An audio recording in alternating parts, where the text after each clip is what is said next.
자, 만나서 반갑고요. 이번에 우리가 다시 또 문제를 풀어보게 될 건데, 일단 1번 문제가 생각보다 상당히 어렵다. 하지만 우리가 이런 문제를 꽤나 많이 다뤄봤어. 그 이유가 뭔지 한번 설명을 해볼게. 자, 우리가 지금 이렇게 x와 y가 각각 음수인 수로 지정이 돼 있지. 그리고 딱 봤을 때, 봐봐. y의 n제곱이 있고, y의 2n제곱이 있고, y의 n 플러스 1제곱이 있다, 맞지? 우리가 이렇게 됐을 때 어떻게 문제를 풀었었어? 그렇지. 우리가 지금 지수가 미지수다, 맞지? n, 2n, n 플러스 1. 이렇게 됐을 때 x와 y 값이 각각 음수니까 어떻게 되지? 그렇지. 부호 결정이 어떻게 돼? 음수인지 양수인지에 따라서 다 바뀌었잖아. 맞아. 그럼 우리가 맨 첫 번째 뭐 했었는데?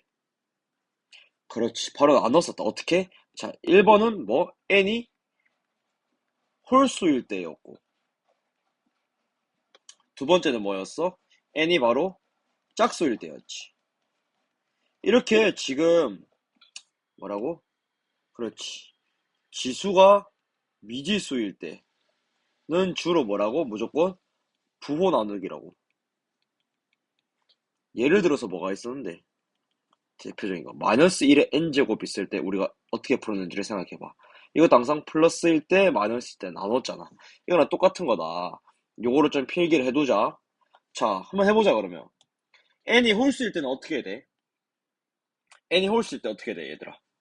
n이 홀수이면 뭐지? n 플러스 1하고 지금 2n이 어떻게 돼? 그렇지. 모두 뭐? 짝수다. 따라오나? n 플러스 1하고 2n이 모두 짝수니까 y의 n제곱은 어떻게 되는데? y의 n제곱은 그렇죠. 마이너스 1의 n제곱이 되기 때문에 마이너스 1일 거고요. y의 2n제곱은 어떻게 되죠? 마이너스 1의 2n제곱이기 때문에 얘도 1이 되겠다. 됐지? 그리고 y의 n 플러스 1제곱은 어떻게 돼? 짝수라고 했지. 마이너스 1의 n 플러스 1이기 때문에 1. 자, 그러면 요걸 그대로 풀어주시면 되겠네. 됐지? 자, 해보자. 각각의 수를 그냥 우리가 대입만 해주면 되는 거잖아. 그럼 요거 그대로 들고 와볼게. x가 얼마야? 마이너스 7이지. 마이너스 7 그대로 올 거고요. 너무 크게 적었네. 앞에 마이너스 7 그대로 올 거고. 그 다음에 여기 y의 n제곱은 뭐가 된다고? 그렇지. 음수니까 마이너스 1이 올 거고요. 뒤에는 어떻게 돼? x제곱이니까 마이너스 7의 제곱이지. 마이너스 7의 제곱 분의 마이너스 7의 제곱 똑같이 올 거고 곱하기 y의 2에는 뭐였어? 그렇죠. 1이었죠. 더하기. 그 다음 뭐였어? 여기 좀 넘어가서 적을게. x 세제곱 들어올 거니까 마이너스 7의 뭐? 세제곱이 될 거고 마이너스 7 세제곱 그대로 있고 따라오나? y의 n 플러스 1 얼마였어? 1이었지. 아 그렇구나. 자 그러면 n이 짝수일 때 보자. n이 짝수일 때 n이 짝수면 어떻게 돼? 맞지. n 플러스 1은 뭐? 홀수가 되는 거고 2에는 뭔데? 똑같이 짝수가 되겠죠. 아 그럼 얘도 끝이네. y의 n제곱은 뭐야? 그렇죠. 1이 될 거고 y 2n제곱도 동일하게 1. y n 플러스 1만 뭔데? 마이너스 1에 n 플러스 1제곱이니까 마이너스 1이 되겠다. 자 그럼 얘는 뭐 하면 되는데 그대로 똑같이 우리가 해주면 되잖아. 마이너스 7 그대로 올 거고 앞에 마이너스 7을 오고 그 다음에 뭐야? 1 될 거고 뒤는 마이너스 7의 제곱이 될 거고 마이너스 7제곱 그대로고 뭐가 곱해질까? 1이 곱해지겠지. 그리고 어떻게 되겠어?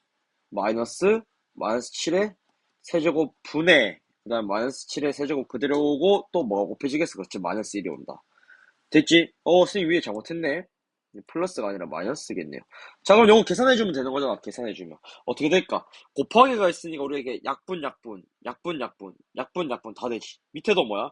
다 약분된다. 그래서 계산 부담 전혀 없고 얘는 어떻게 돼? 마이너스 1인데 마이너스 있으니까 어떻게 될까요? 그렇죠. 앞에 마이너스 붙어 있었지 여기 둘 다. 그렇기 때문에 얘는 어떻게 돼? 1 될 거고 뒤에는 어떻게 되는데? 그렇지. 플러스에다가 마이너스 1 그대로 오실 거고요. 따라오나? 자, 그 다음에 어떻게 되는데? 여기 봐봐. 얘는 제곱이 있으니까 마이너스도 제곱돼서 플러스가 되는데 얘는 뭔데? 그냥 7의 제곱 곱하기 마이너스기 때문에 이게 마이너스가 살아있어서 마이너스 1이 되는 거다.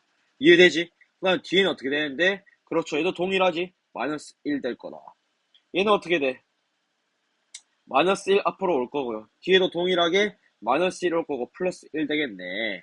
자, 그러면 1하고 2에서 구해야 되는 우리 값은 얼마야? 그렇지. 동일하게 마이너스 1이 되겠다. 안 어렵지? 무조건 지수가 미지수일 땐 뭐라고? 부호 나누기라고. 부호 나누기. 절대 잊으면 안 된다. 즉 음량을 나누자고요. 음량을 이렇게 홀짝으로. 이해됐지? 자, 다음 2번으로 넘어가 보자. 2번. 자, 2번을 봐보시면 2번은 생각보다 엄청 쉬워요. 되게 어려워 보이지만 문제만 해석해가지고 우리가 수로 표현을 하면 되는 거야. 지금 이렇게 문제가 나왔을 때 어떻게 생각하면 되냐면 뭐라고? 길이나 넓이를 어떻게 하는 거라고? 구하는 게 아니라 그렇지. 표현하는 거라고. 필기점에 나와 무조건 표현에 초점을 맞춰야 된다. 자, 해봅시다. 다음 그림과 같이 한 면의 길이가 10인 정사각형 모양 ABCD에 이렇게 우리가 종이접기를 해가지고 도형을 만들었대. 우리가 지금 이 X를 사용한 식으로 나타내야 되나? 이 색칠된 넓이를. 자, 그럼 우리가 뭐 해봐야 될까? 어떻게 해봐야 될까, 얘들아?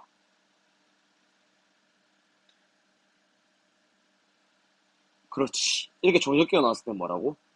자, 종이가 접혔잖아.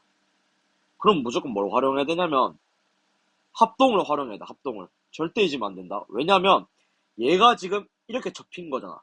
그 말은 뭐야, 지금? 그 말은 뭐야? 그렇지. 지금 이 넓이 사각형 AEFD랑 또 뭐랑 합동이란 얘기야?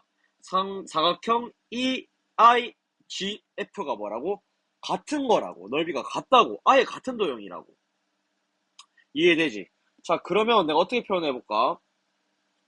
자, 뭐, 선생님이 넓이를 S라고 표현할게. SAEFD랑 뭐랑 같다고 넓이가? SEIGF가 뭐라고? 합동으로 같다고 넓이가. 그렇기 때문에 우리가 정사각형 ABCD의 한 변의 길이가 10인 걸 알잖아. 그럼 뭐 하시면 되는데? 요 삼각형들은 다 구할 수 있을 거 아니야. 따라오나? 그럼 뭐 해볼까? 그렇지. 요 각각의 길이를 구해주면 되겠네. 이해되지? 자, 해보자. 요 길이가 얼마야? 지금 10인 걸 알지? 그럼 요게 7이겠다. 됐나? 얘랑 같겠죠? 얘도 7이겠다. 따라오지? 자, 그 다음에 요만큼은 얼마겠네? GF는. 그렇죠. 똑같이 X겠죠. 왜? 확대를 해서 우리가 봐보면 뭐? 얘랑 길이가 같으니까요. 즉, 그 길이는 똑같이 X로 동일하겠다. 따라오지? 자, 그 다음에 또 뭐야? 뭐 할 수 있겠는데? 그렇죠. 요 IG는 얼마야, 지금? 예. 이 IG 길이는 뭐랑 같은데? 그렇지. 10이랑 같지. 접힌 거니까. 따라와? 그럼 요거 도형을 우리가 새로 그려보면 어떻게 돼? 우리가 구해야 되는 넓이를 새로 그려보면. 그렇지. 바로 그림이 좀 이상하더라도 이해를 해줘. 자, 얘가 지금 E일 거고, 얘가 I일 거고, 그 다음에 얘가 G일 거고, F겠다. 됐나? 그 다음 요 길이 얼마라고? 7. 요 길이 얼만데? 10. 요 길이 얼만데? X. 그럼 던이네. 왜? 요거 어떻게 구할 수 있어? 사다리꼴 넓이잖아. 그 넓이는 2분의 1 곱하기 7 더하기 X. 윗변, 아랫변. 윗변, 아랫변 더해주고 뭐 해주면 되는데? 높이 곱해주시면 되겠다. 얘를 X를 사용해서 나타내라고 하잖아. 그럼 끝이네. 어떻게 하면 돼? 2분의 1 곱하기 10 먼저 줄 수 있지. 약분해서 5 될 거고요. 즉, 얼만데? 5 곱하기 7 더하기 X니까 답이 얼마야? 35 더하기 5X가 돼서 답은 2번이 되겠다. 안 어렵지? 자, 무조건 뭐라고? 종이접기가 나오면 합동을 생각을 해야 된다. 합동. 합동이 되면 즉 뭔데? 그렇지. 길이가 동일하고 넓이도 동일하고 그냥 아예 같은 도형이다. 꼭 기억을 해야 된다. 알겠지? 자, 다음으로 넘어가 보자.